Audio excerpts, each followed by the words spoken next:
कि अहमदाबाद, अहमद कौन है? फैजाबाद, फैज कौन है? अलाहाबाद, अलाहा कौन है? मियापुर, मियां कौन है? बताइए मेरे को आप। फरीदाबाद, फरीद कौन है? लैंसडॉन, लैंसडॉन कौन है? माउंटबेटन कौन है? इन लोगों ने तुम्हारी संस्कृति को तोड़ दिया, तुम्हें गुलाम बनाया, तुम्हारे ऊपर जास्ती करी, तुम्हारे पूर्वजों को मारा। क्या लेना देना था फैज का? क्या बख्तियारपुर, कौन था बख्तियार? जाएंगे बख्तियार के इतिहास में तो पता चलेगा ये नालंदा को खत्म करने वाला बख्तियार था। आप एक भी देश बताओ जहां पर इस तरीके के अपने विनाशकों के प्रतिचिन्ह आज भी हो, मुझे बताइए। जिसने तुम्हारी शिक्षा व्यवस्था को जीरो कर दिया। और क्यों करा मालूम है आपको? जानकर के आप आश्चर्य करने लगेंगे। बख्तियार बहुत बीमार पड़ गया, और जब बीमार पड़ गया, कोई वैद्य, कोई हकीम, कोई इस्लाम को मानने वाला हकीम उसका इलाज जब नहीं करा पाया, तो किसी ने कहा कि नालंदा के एक बहुत प्रसिद्ध वैद्य हैं, जो वहां के अध्यापक भी हैं, आचार्य राहुल भद्रसेन, आप उनको बुलाओ, उनके पास जाओ, उनसे अपना इलाज कराओ, आप ठीक हो जाओगे 100%। उसने कहा अच्छा, लेकिन वो कट्टर मुसलमान बख्तियार खिलजी, उसने कहा बुलाओ, कौन है आचार्य राहुल भद्रसेन? आचार्य गए, बोले तुम्हें मुझे ठीक करना है। बख्तियार ने कहा, उसने कहा जी कर दूंगा, लेकिन उसने कहा एक शर्त है, मैं पक्का मुसलमान हूं, तेरी दी हुई कोई दवा खाने वाला नहीं हूं, तुझे मुझे बिना दवा खिलाए ठीक करना है, और नहीं कर पाया तो तेरी खैर नहीं, तुझे तो मौत का ग्रास बना दूंगा। उसने कहा कर दूंगा, कोई दिक्कत नहीं। बख्तियार को कह दिया, कमिटमेंट कर दिया आचार्य राहुल भद्रसेन ने। उसने कहा ये कुरान ले लो, और कुरान को इतने पन्ने रोज पलटने हैं तुमको, मतलब इतने पन्ने रोज पढ़ने हैं। पढ़ता था बख्तियार रोज, धीरे धीरे ठीक होने लगा, ठीक होने लगा।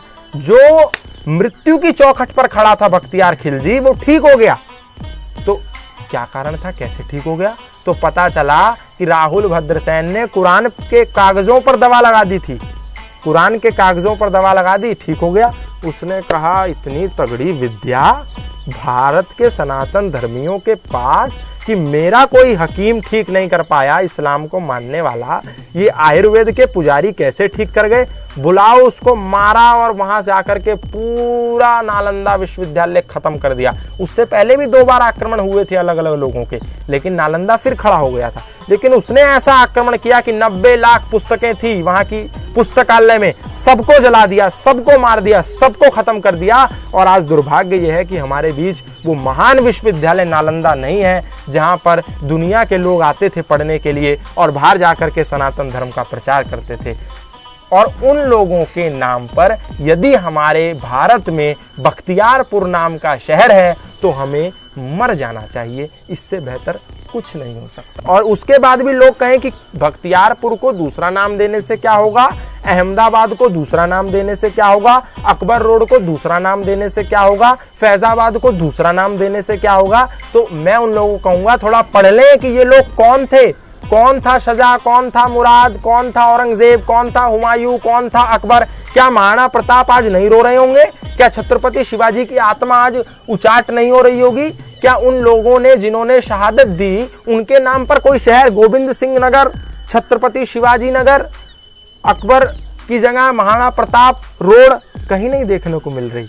लेकिन इस सरकार ने थोड़ा करना शुरू किया, अभी राजपथ को उन्होंने कर्तव्य पथ कर दिया। तो ये सब फैसले स्वागत योग्य हैं। अपने गुलामियों की निशानियों को खत्म करो, हटाओ, नहीं तो आने वाला समय फिर ऐसा होगा। ये सही कर रहे हैं जो कर रहे हैं। दूसरा